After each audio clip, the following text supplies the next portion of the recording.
व्याख्यामुद्रां करसरसिजैः पुस्तकं शङ्खचक्रे बिभ्रद्भिन्नस्फटिकरुचिरे पुण्डरीके निषन्नः अम्लानश्रैरमृतविशदैरंशभिप्लावयन्मामाविर्भूयादनगमहिमा मानसे वागधीशः। नमस्ते प्राणेश प्रणतविभवायावनिमगाः नमः स्वामिन् रामप्रियतमनमन् गुरुगुण नमस्तुभ्यं भीमप्रबलतमकृष्णेष्ट भगवन् नमः श्रीमन्मध्वप्रदिशसदृशन्नो जय जय श्रीगुरुभ्यो नमः। नारायणं सुरगुरुं जगदेकनाथं भक्तप्रियं सकललोकनमस्कृतं च त्रैगुण्यवर्जितमजं विभुमाद्यमीशं वन्दे भुवग्रम् अमरासुरसिद्धवन्द्यं नारायणं नमस्कृत्य नरं चैव नरोत्तमं देवीं सरस्वतीं व्यासं ततो ಜಯವುದೀರಯೇ। ವೇದವ್ಯಾಸರ ಮಹಾಭಾರತದ ಚಿಂತಕರಿಗೆ ವಂದನೆಗಳು.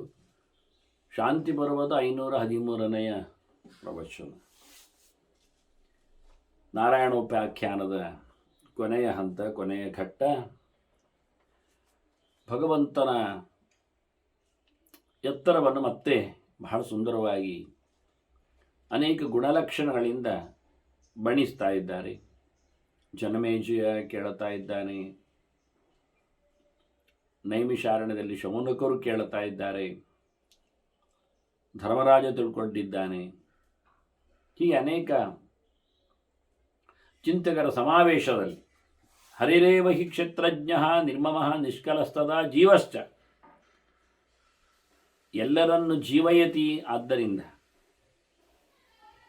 ಉಜ್ಜೀವನಗೊಳಿಸುವುದರಿಂದ ಭಗವಂತನನ್ನು ಜೀವ ಅಂತಲೇ ಕರೀತಾರೆ. ಎಂತಹ ಜೀವ? ಅವನು ನಿಷ್ಕಲಹ ಜೀವ. ಅವನು ಯಾವುದೇ ರೀತಿಯಾಗಿರತಕ್ಕಂತಹ ಕಲೆಗಳು ಇಲ್ಲ. ಷೋಡಶಕಲ ಪುರುಷ ಅಂತ ಹೇಳಿಕೊಂಡು ಪಂಚಭೂತಾದಿಗಳ ತತ್ವ ಅಭಿಮಾನಿಗಳ ನಿಯಂತ್ರಣಕ್ಕೊಳಗಾದಂತಹ ಜೀವ ಅದು ಭಗವಂತ ಅಲ್ಲ. ಅಂತಹ ಕಲೆಗಳೂ ಇಲ್ಲ ಅವನಲ್ಲಿ. ಭೌತವಾದಂತಹ ಸಂಪರ್ಕಕ್ಕೆ ಒಳಗಾಗದವ. ಚತುರ್ಮುಖನ ದೇಹವು ವಾಯುರನಿಲಮೃತಮತೇಧಂ ಭಸ್ಮಾಂತಂ ಶರೀರಂ ಹೇಳಿ ಅದು ಭೌತವಾದಂತಹ ಬೆಂಕಿಗೆ ಆಹುತಿಯಾಗುವುದುಂಟು. ಭೌತ ಪದಾರ್ಥಗಳಿಂದ ನಿರ್ಮಿತಿಯನ್ನು ಪಡೆದಿರುತ್ತದೆ. ಅಪರಾಕೃತನಾದಂತಹ ಭಗವಂತನನ್ನು ನಿಷ್ಕಲಶ್ಚ ಜೀವ ನಿರ್ಮಮಃ, ಅವನಿಗೆ ನನ್ನದು ಎನ್ನತಕ್ಕಂಥ ಅಭಿಮಾನವೂ ಇಲ್ಲ. ಅಂಥ ವ್ಯಕ್ತಿ ಭಗವಂತವನು ಕ್ಷೇತ್ರಜ್ಞ. ಇಡೀ ಜಗತ್ತಿನ ಎಲ್ಲವನ್ನೂ ಅರಿತವನು, ಎಲ್ಲರ ಕ್ಷೇತ್ರವನ್ನು ಅರಿತಿದ್ದಾನೆ. ಕ್ಷೇತ್ರದಲ್ಲಿ ಭಗವಂತನ ಸ್ವರೂಪವು ಕ್ಷೇತ್ರ ಆಗಿರುವುದರಿಂದ ಉಳಿದರೆ ಯಾರೂ ಸಹ ಭಗವಂತನ ಅರಿಯದೇ ಇರುವುದರಿಂದ ಉಳಿದವರು ಯಾರಿಗೂ ಕ್ಷೇತ್ರಜ್ಞ ಶಬ್ದವು ಪರಿಪೂರ್ಣ ಅರ್ಥದಲ್ಲಿ ತೆರೆದುಕೊಳ್ಳುವುದೂ ಇಲ್ಲ. ಎಂತಹ ಸರ್ವಜ್ಞನಿಗೂ ಜೀವನಿಗೂ ಭಗವತಿತರ ಜೀವ ವಿಷಯಕವಾಗಿ ಸಾರ್ವಜ್ಞ ಇದೆ ಅರ್ಥ ಹೊರತು ಭಗವದ್ ವಿಷಯದಲ್ಲಿ ಇಲ್ಲ. ಹಾಗಾಗಿ ಭಗವಂತನೊಬ್ಬನೇ ಇಡೀ ಬ್ರಹ್ಮಾಂಡವನ್ನು ಅರಿತವನಿದ್ದಾನೆ. ಹಾಗಾಗಿ ಭಗವಂತ ಸರ್ವಭೂತೇಷು ಪಂಚಭೂತ ಗುಣಾತಿಗ, ಎಲ್ಲ ಜೀವರಲ್ಲಿ ಇದ್ದಾನೆ, ಎಲ್ಲ ಜೀವರನ್ನು ಬದುಕಿಸುತ್ತಿದ್ದಾನೆ, ಜೀವಂತಗೊಳಿಸುತ್ತಾನೆ, ಅವುಗಳು ಕೆಲಸ ಮಾಡುವಂತೆ ಮಾಡುತ್ತಾನೆ. ಆದರೆ ಭೌತವಾದ ಯಾವುದೇ ಗುಣಗಳಿಗೆ ಆತ ಬದ್ಧನಾಗಿರುವುದಿಲ್ಲ. ಶಬ್ದ ಸ್ಪರ್ಶ ರೂಪ ರಸಗಂಧಗಳು ಅವನಲ್ಲಿ ಕೆಲಸ ಮಾಡುವುದಿಲ್ಲ. ಮನಶ್ಚ ಪ್ರತಿದಂ ರಾಜನ್ ಪಂಚಭೂತ ಸಮೀರಣಂ, ಅವನು ಪಂಚಭೂತಗಳನ್ನು ಪ್ರೇರಿಸತಕ್ಕಂತಹ ಮನೋಭಿಮಾನಿಯಾಗಿದ್ದಾನೆ. ಅವನು ಸಂಕಲ್ಪರೂಪನಿದ್ದಾನೆ. ಅವನು ಮನಸ್ಸು ಮಾಡಿದರೆ ಎಲ್ಲವೂ ಆಗುತ್ತೆ. ಮನಸ್ಸು ಮಾಡುವುದಂದರೆ ಅವನ ಇಚ್ಛೆ. ಹಾಗಾಗಿ ಇಚ್ಛೆಯಿಂದಲೇ ಇಡೀ ಜಗತ್ತನ್ನು, ಪಂಚಭೂತಾತ್ಮಕವಾದ ಈ ಪ್ರಪಂಚವನ್ನು ಬಹಳ ಲೀಲಾ ಮಾತ್ರದಿಂದಲೇ ಕ್ರೀಡೆಯಾಗಿಯೇ ಅದನ್ನು ನಡೆಸಿಕೊಡುತ್ತಾನೆ. ಹಾಗಾಗಿ ಭಗವಂತ ಏಷ ಲೋಕ ನಿಧಿ ಶ್ರೀಮಾನ್ ಏಷ ಲೋಕ ವಿಸರ್ಗಕೃತ್, ಇಡೀ ಜಗತ್ತನ್ನು ಸೃಷ್ಟಿ ಮಾಡಿದವನು ಇವನೇ, ಈ ಜಗತ್ತನ್ನು ಸಂಹಾರ ಮಾಡುವವನು ಅವನೇ. ಲೋಕನಿಧಿ ಮತ್ತೆ ಲೋಕ ವಿಸರ್ಗಕೃತ್. ವಿಸರ್ಗ ಅಂದಾಗ ವಿವಿಧತೆಯ ಸರ್ಗ ಅಂತ ಅರ್ಥ, ಸೃಷ್ಟಿ. ಒಂದೇ ಪ್ರಕಾರದಲ್ಲಿ ಇಲ್ಲ ಲೋಕದ ಸೃಷ್ಟಿ. ಭಿನ್ನ ಭಿನ್ನವಾಗಿರತಕ್ಕಂತಹ ಸೃಷ್ಟಿ ಕಾಲಕ್ಕನುಗುಣವಾಗಿ, ಸಾಧನೆಗನುಗುಣವಾಗಿ, ಕರ್ಮಕ್ಕನುಗುಣವಾಗಿ ಆಗ್ತಾ ಇರ್ತದೆ. ಹಾಗೆ ಭಗವಂತನಲ್ಲಿ ಎಲ್ಲದರ ಸಂಹಾರ. ಲೋಕನಿಧಿ ಅಂದರೆ ಲೋಕಕ್ಕೆ ದೊಡ್ಡ ಆಶ್ರಯ ಸ್ಥಾನ. ಇವ ಕೊಪ್ಪರಿಗೆ ಇದ್ದಾಗೆ ಸಂಪತ್ಪ್ರದನಿದ್ದಾನೆ. ಬಹಳ ದೊಡ್ಡ ಮಟ್ಟಿನ ಜ್ಞಾನವೇ ಸಂಪತ್ತಾದಾಗ ಜ್ಞಾನವನ್ನು ಕೊಡುವ, ಮೋಕ್ಷವೇ ಸಂಪತ್ತಾಗ ಮೋಕ್ಷವನ್ನು ಕೊಡುವ, ಇಹದಲ್ಲಿ ಆರೋಗ್ಯ ಭಾಗ್ಯಗಳ ಸಂಪತ್ತಾದಾಗ ಅದನ್ನು ನೀಡುವ,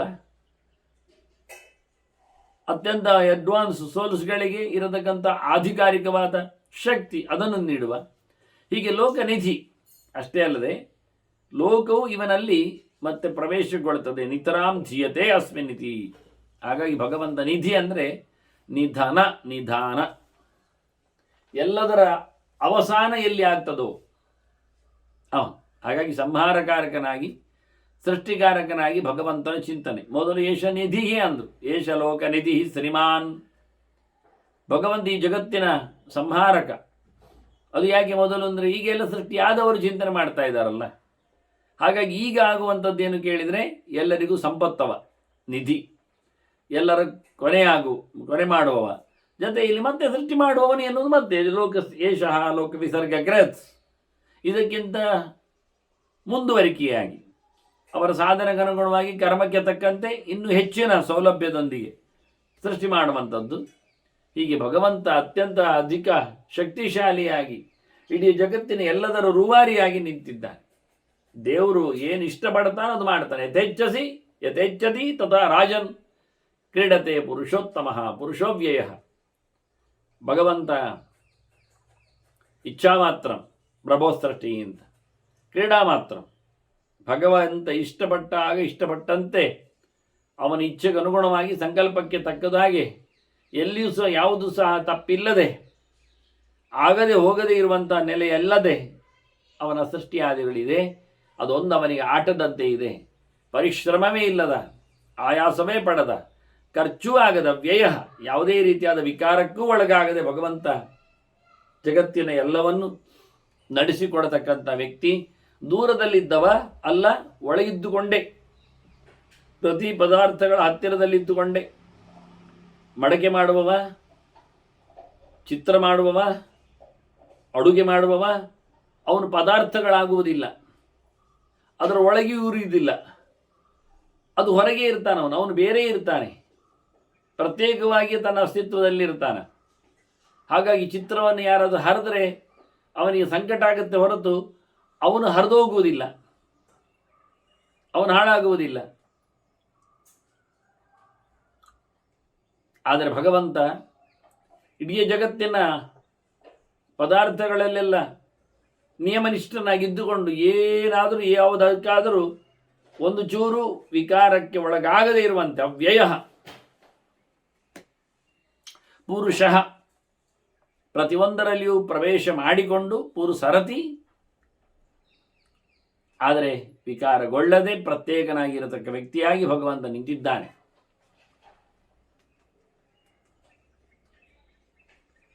ಏಕಾಂತನೋ ಹಿ ಪುರುಷಾ ದುರ್ಲಭಾ ಬಹವೋ ನೃಪ.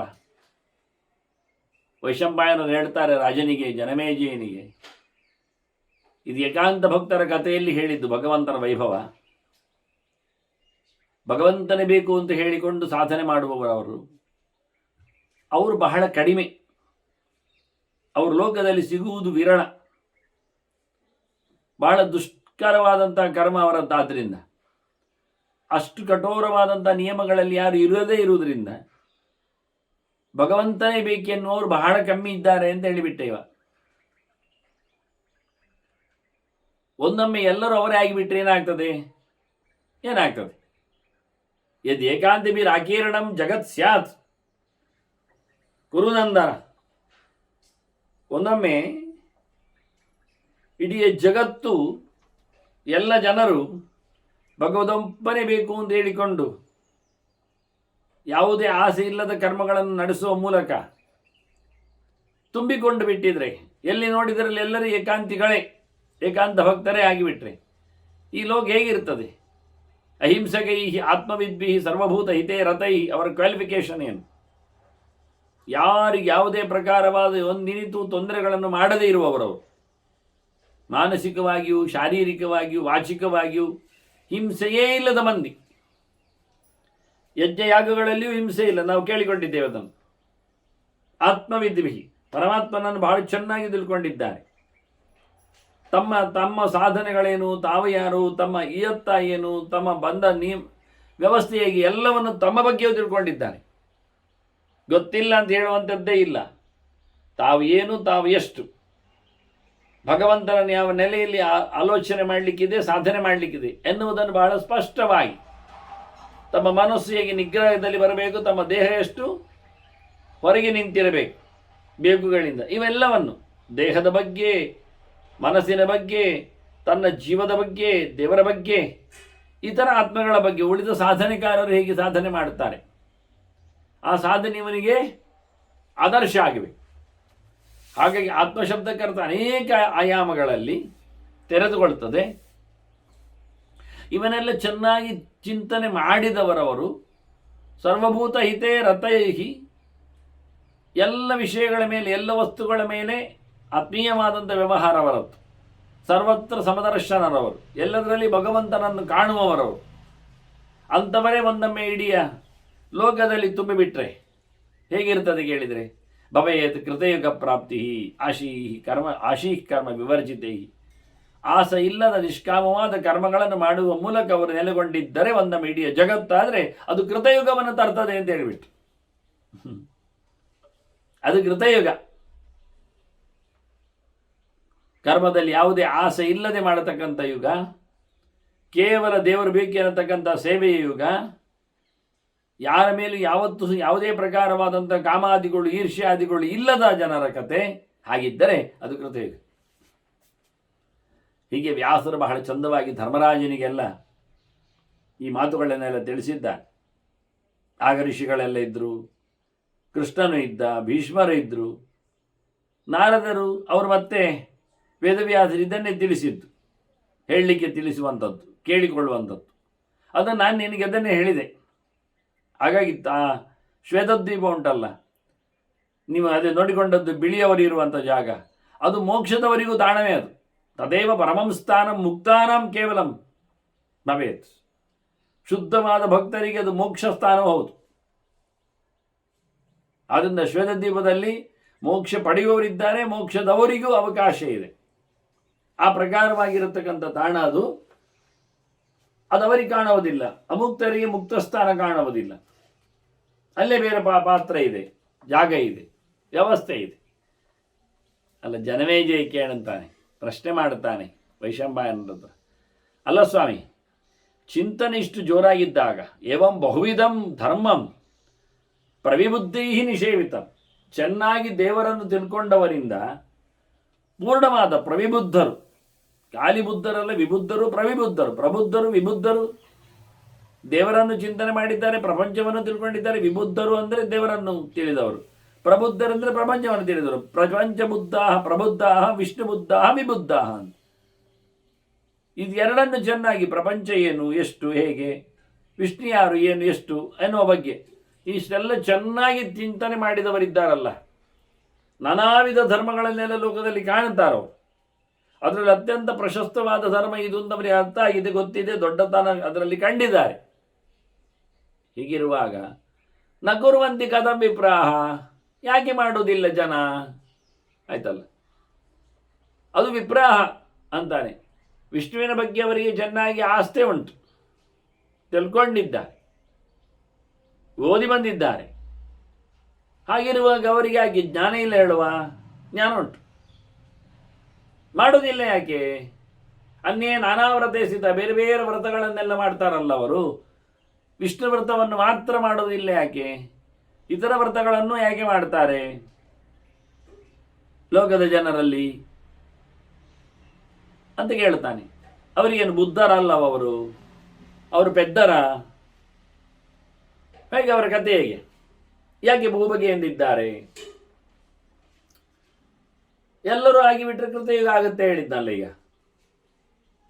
ಹಾಗಾಗಿ ಇದು ಕೃತಯುಗ ಅಲ್ಲ ಆಯ್ತಲ್ಲ, ಎಲ್ಲರೂ ಮಾಡಲಿಲ್ಲ ಆಯ್ತಲ್ಲ, ಯಾಕೆಲ್ಲ ಮಾಡುವುದಿಲ್ಲ? ಈ ಪ್ರಶ್ನೆ ಇದರದ್ದೇ ರೀತಿಯಲ್ಲಿ ಅರ್ಜುನ ಕೃಷ್ಣನ ಹತ್ತಿರ ಹೇಳ್ತಾನೆ. ಕೃಷ್ಣನ ವೈಭವದ ರೂಪ ವಿಶ್ವರೂಪವನ್ನು ನೋಡಿ ನಿಬ್ಬೆರಗಾಗಿ ಅವನು ಕೇಳ್ತಾನೆ ಕೃಷ್ಣನ ಹತ್ರ, ಅಲ್ಲಯ್ಯ ನೀನು ಯಾರು ಗೊತ್ತಾಯ್ತು ನನಗೆ. ಬಹಳ ಮೊದಲೇ ಎಲ್ಲ ಅವನು ಹೇಳಿಕೊಂಡದ್ದೆಲ್ಲ ಮೊದಲೇ ಹೇಳಿದ್ದ. ಕೃಷ್ಣನ ಭಗವಂತನ ಅವತಾರ ಎನ್ನುವ ಅರ್ಥ ಆಯ್ತು ಅವನಿಗೆ, ಅರ್ಜುನನಿಗೆ. ಸುಮ್ಮನೆ ಕೇಳಿಕೊಂಡ್ರೂ ಅರ್ಥ ಆಯ್ತು. ಅವನ ಯೋಗ್ಯತೆಯನ್ನು ಅಭಿವ್ಯಕ್ತಿಗೊಳಿಸಿ ಕೇಳಬೇಕಾಗಿಲ್ಲ. ಸಾಮಾನ್ಯವಾದ ಮಾತುಕತೆಯಲ್ಲಿಯೇ ಅರ್ಜುನನಿಗೆ ಕೃಷ್ಣ ಎಂದು ಗೊತ್ತಾಗ್ತದೆ. ನಮಗೂ ಹಾಗೆ. ನಾವೇನು ಅರ್ಜುನನಂತೆ ಭಾರಿ ದೊಡ್ಡ ಮಟ್ಟಿನ ವ್ಯವಸಾಯ ಮಾಡಿದ ಸಾಧಕರೇನಲ್ಲ, ಶ್ರೋತೃಗಳಲ್ಲ, ನೇರ ಅಲ್ಲ. ಹಾಗಾಗಿ ನಮಗೇನು ಕಾಣ್ತದೆ ಎನ್ನುವ ಪ್ರಶ್ನೆ ಅಲ್ಲ. ನಮಗಾಗಿ ಕಂಡಾದರೂ ಸಹ ಕೃಷ್ಣನ ಪಾರಮ್ಯ ಅರ್ಥ ಆಗ್ತದೆ, ದೊಡ್ಡತನ ಗೊತ್ತಾಗ್ತದೆ, ಮತ್ತೆಂಥದ್ದು. ಹಾಗಾಗಿ ಅವನು ಅರ್ಜುನಲ್ಲಿ ಹೇಳಿದ, ಕಸ್ಮಾಚ್ಯತೆ ನನಮೇರನ್ ಮಹಾತ್ಮನ್ ಗರೀಯಸೆ ಬ್ರಹ್ಮಣೋಪ್ಯಾದಿ ಕರ್ತೃ.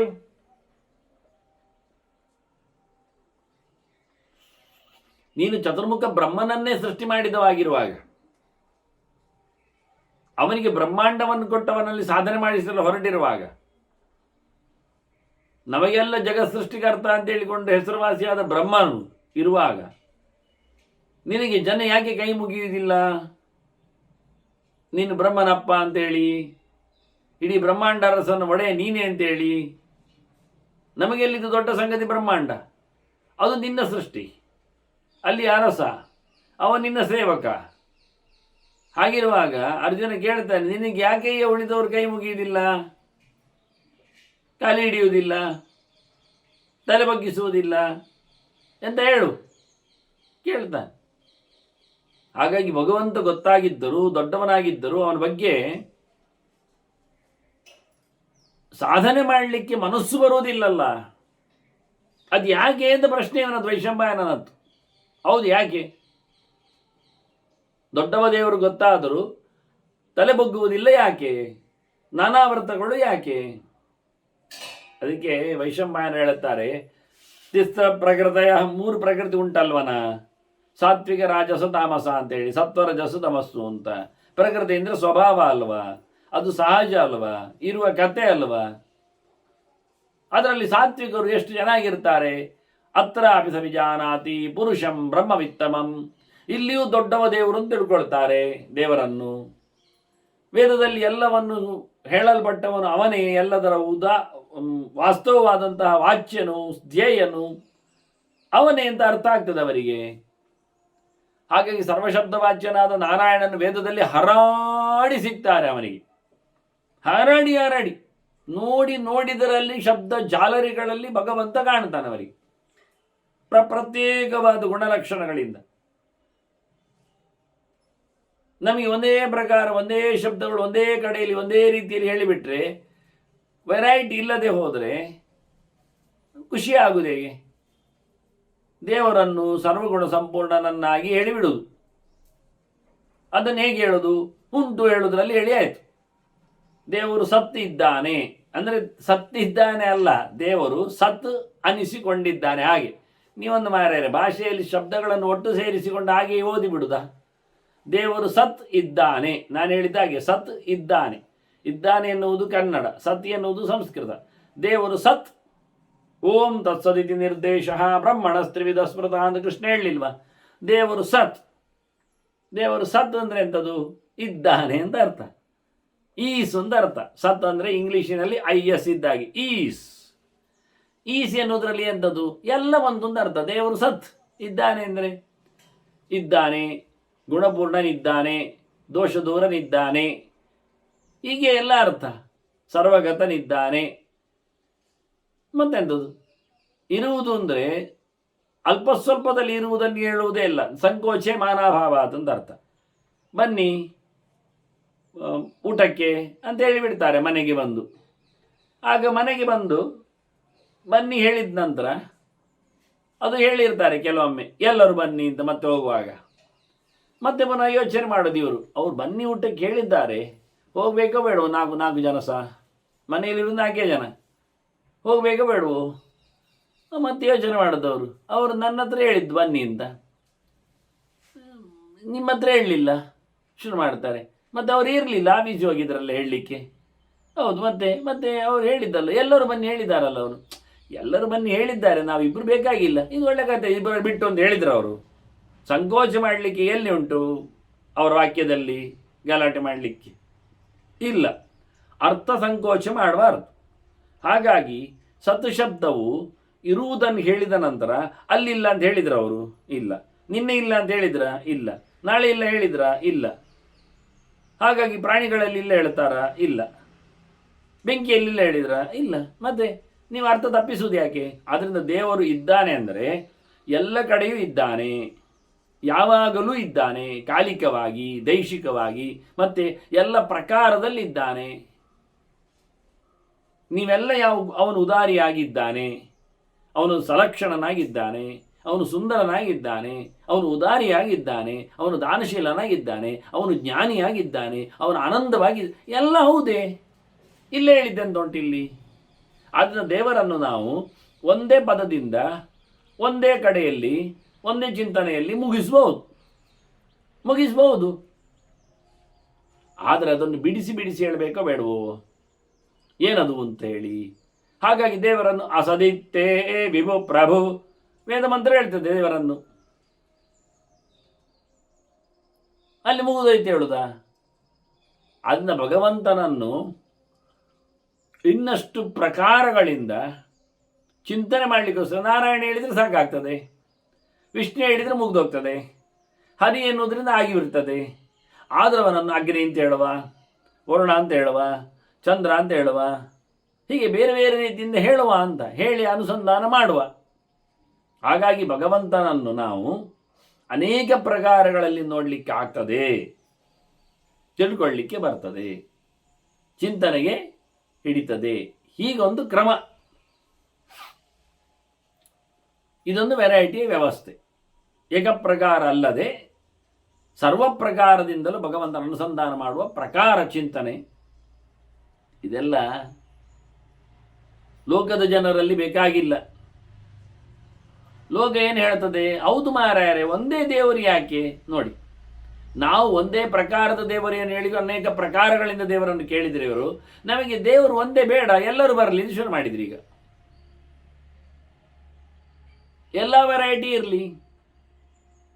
ಹಾಗಾದ್ರೆ ಒಂದು ಕೆಲಸ ಮಾಡುವ, ಎಂತ, ದೇವರ ಬಗ್ಗೆ ಕೆಲವು ನಾಮಾವಳಿ ಹೇಳೋದು, ಮತ್ತೆ ಮತ್ತೆ ಮತ್ತೆ ಬೇಡದಿದ್ದದ್ದು ಹೇಳುವುದೇ. ಅದೇನು ಸ್ತೋತ್ರ ಮಾತ್ರ ಯಾಕೆ ದೇವರಿಗೆ? ಬೈಗಳು ಇರಲಿ, ಕಚಡ, ತುಚ್ಛ, ನೀಚ, ದುಃಖಿ ಹೇಳುವ, ಶುರು ಮಾಡುವ. ಅವರ ಪಿಸ್ರಂಟೆ ಎಂದಾದ್ರು ಹೇಳಿಬಿಡು, ನಮಗೇನಂತೆ, ಸರ್ವಶಬ್ದ ವಾಚ್ಯ ಅಲ್ವ ಅವನು. ಹಾಗೆ ಮಾಡುವ, ಅದೇ ಸರಿ ಇಲ್ಲ ಅಂದರು. ಇದಕ್ಕೆ ನಮ್ಮದು ಪ್ರಕೃತಿ ಅಂದದ್ದು, ಸ್ವಭಾವ ಅಂದದ್ದು.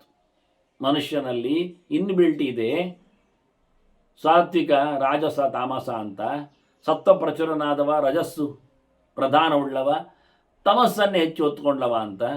ಹಾಗಾಗಿ ಸಾತ್ವಿಕನಾದವ ಇಲ್ಲಿಯೂ ದೇವರನ್ನು ಯೋಚನೆ ಮಾಡ್ತಾನೆ. ಸಕಲ ಶಬ್ದಗಳಿಂದಲೂ, ಸರ್ವ ಮಾತುಗಳಿಂದಲೂ, ಸರ್ವಶಾಸ್ತ್ರಗಳಿಂದಲೂ ಸರ್ವೋತ್ತಮನಾಗಿ ದೇವರನ್ನೇ ತಿಳಿಬೇಕು ಅಂತೇಳಿ ತಿಳ್ಕೊಂಡವ ಅವನು ಸಾತ್ವಿಕ.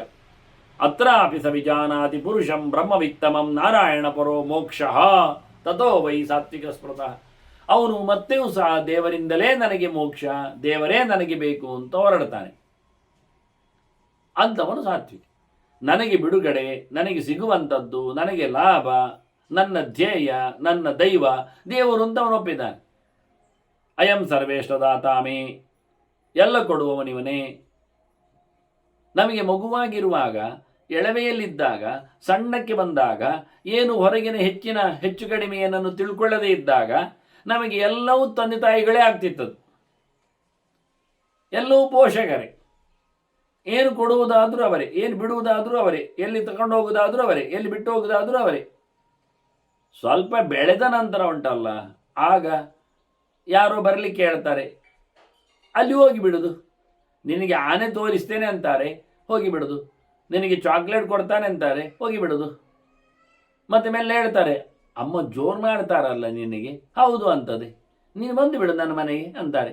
ಮತ್ತು ಇದು ಅಮ್ಮ ಅಲ್ವಾ, ಅದು ಜೋರು ಮಾಡೋದಿಲ್ವಾ, ಅದಕ್ಕೆ ಅದಷ್ಟು ತರ್ಕ ಮಾಡಲಿಕ್ಕೆ ಗೊತ್ತಿಲ್ಲ, ಈಗ ಅದು ಕಲೀಲಿಲ್ಲ, ಮತ್ತು ಇಷ್ಟು ಕಲಿತಿದೆ, ಇದೇ ಕತೆ ಆಗುವುದು. ಹೀಗೆ ಮನುಷ್ಯ ಹೊರಗೆ ಬಂದಾಗ ಜಗತ್ತನ್ನು ಬೇರೆ ರೀತಿಯಿಂದ ನೋಡ್ಲಿಕ್ಕೆ ಹೋಗಿ ಭಗವಂತನೇ ಸರ್ವಸ್ವ ಅನ್ನುವ ನೆಲೆಯಲ್ಲಿ ನಿಲ್ಲದೆ ಶಾರ್ಟ್ ವೇವ್ಸ್ಗಳಿದೆಯೋ, ಶಾರ್ಟ್ ಕಟ್ ಉಂಟಾ, ಬೇರೆ ಯಾರಾದರೂ ಇದು ಕೊಟ್ಟರೆ ಹೇಗೆ ಅಂತ ಹೇಳಿಕೊಂಡು ಅವರೆಲ್ಲ ಆಮಿಷ ಕೊಡುವವರು, ರೋಚನಾರ್ಥಂ ಫಲಶ್ರುತಿ ಅಂತ ಹೇಳಿದ ಹಾಗೆ ಟೆಂಪರರಿ ಅಸೈನ್ಮೆಂಟ್ಸ್ಗಳಲ್ಲಿ ನೆಲೆಗೊಂಡವರೆಲ್ಲ ಇದ್ದಾರೆ.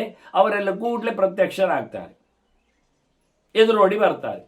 ರಪಕ್ಕ ಹೊಟ್ಟೆ ತುಂಬಿಸಲಿಕ್ಕೆ ಬೇಕರಿ ಫುಡ್ ಇದ್ದ ಹಾಗೆ, ಮತ್ತೆ ರಪಕ್ಕ ರೋಗ ಪರಿಹಾರ ಮಾಡಲಿಕ್ಕೆ ಇಂಗ್ಲಿಷ್ ಮಾತ್ರೆಗಳುಂಟು, ಬರುವ ಅಲ್ಲಿ ಓಡಿದ್ರಾಯ್ತು. ಮತ್ತೆ ವೈದ್ಯಕಡನ ಉಂಟು ಅಲ್ಲಿ ಮತ್ತೆ. ಹಾಗಾಗಿ ನಾವು ಗಡಿಬಿಡಿಯಲ್ಲಿ ಹೋಗಲಿಕ್ಕೆ ಹೋಗಿ ಮತ್ತೆ ಯಾವತ್ತು ಗಡಿಬಿಡಿಯಲ್ಲೇ ಬದುಕಬೇಕಾಗ್ತದೆ, ನಿಧಾನವಾದ ಕ್ಯೂರಿಂಗ್ ಇಲ್ಲ ಆಗ್ತದೆ. ಹಾಗಾಗಿ ಇವರೆಲ್ಲ ಈ ನಮೂನೆಯಲ್ಲಿ ಶುದ್ಧ ಸತ್ವವಾದ ಸ್ವಭಾವ ಇಲ್ಲದವರು ನಾನಾ ಪ್ರಕಾರಗಳಲ್ಲಿ ಹೊರಡಲಿಕ್ಕೆ ಹೋಗಿಬಿಟ್ರು. ಮನೀಷಿದಿಂಚ ಪ್ರಾಪ್ನೋತಿ ಚಿಂತಯನ್ ಪುರುಷೋತ್ತಮಂ. ಅಲ್ಲ, ದೇವರನ್ನು ನೆನೆದ್ರೆ ಸಿಕ್ಕುವುದಿಲ್ವಾ? ಸಿಗ್ತದೆ ಮಾರಾಯ, ಯೋಚನೆ ಮಾಡಿದ್ದೆಲ್ಲ ಬರ್ತದೆ. ಆದರೆ ದೇವರು ಪಕ್ಕ ಕೊಡುವುದಿಲ್ಲ. ಯಾಕೆ? ನೋಡ್ತಾರೆ ಅವರು. ಎಂತ ನೋಡುವುದು? ಅಲ್ಲ, ಕೊಟ್ಟು ಹಾಳು ಮಾಡಿಕೊಂಡ್ರೇವಾ? ಮಾಡಿಕೊಳ್ಳಿ, ಅದೇ ದೇವರಿಗೆ ಆಗಲಿಲ್ಲ. ಒಂದು ಮಗು ನನಗದು ಬೇಕು ಅಂತ ಹೇಳಿ ಕೇಳಿತು, ತೆಗೆದು ಕೊಟ್ಟರು ಬಾಳೆಹಣ್ಣು, ತಿಂದಾಕಿತು. ಮತ್ತು ಸ್ವಲ್ಪ ಹೊತ್ತಿನಲ್ಲಿ ಮತ್ತೊಂದು ಕೇಳಿತು ಕೊಡು ಅಂತ, ದ್ರಾಕ್ಷಿ ಕೊಟ್ಟರು, ತಿಂದಾಕಿತು.